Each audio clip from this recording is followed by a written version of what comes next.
Ayan mga kaibigan, nandito tayo sa papunta tayo sa Dolomite Beach. Pero mga kaibigan, kata-kata napakalinis ng kalsada. Ayan, walang tambay, walang tao. Ayun, hindi natin malaman kung anong meron dito. So, ayon dito sa mga nakapaskil dito, mga kaibigan, ito. Ayan.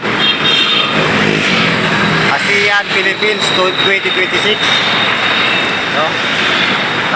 Napakalinis ng kalsada dito, walang ganong tao. No? Hindi natin malaman kung saan yung ASEAN Summit na yan. Hindi kasi ako active sa balita. Kaya wala rin akong alam. No?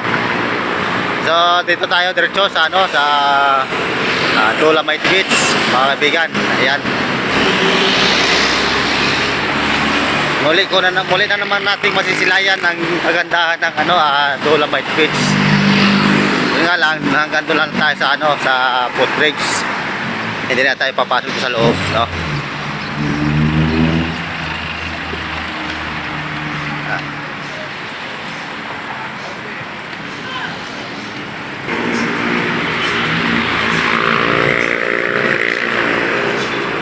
So ayan mga kaibigan, nandito tayo sa ibabaw ng footbridge. Ayan.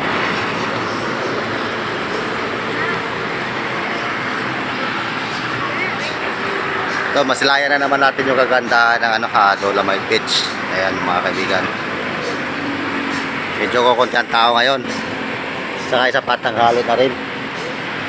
Tinanghali ako ng punta dito mga kaibigan dahil nasira yung ating service, ating bike. Ayan, no? Yan lang yung ginagamit ko pang vlog, pang pasok araw-araw, no? Saka napakalaking tulong niya sa akin mga kaibigan. Ayan, no?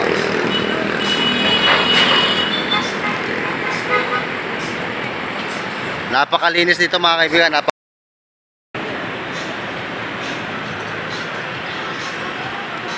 Napakalinis mga kaibigan, napakaganda. Ayan. Nakita natin may pailan-ilan din tao kasi tanghali na tayo nakapunta dito. Ayan na lang inabating namamasyal dito sa loob ng ating pasyalan, Dolomite Beach. Ayan, no?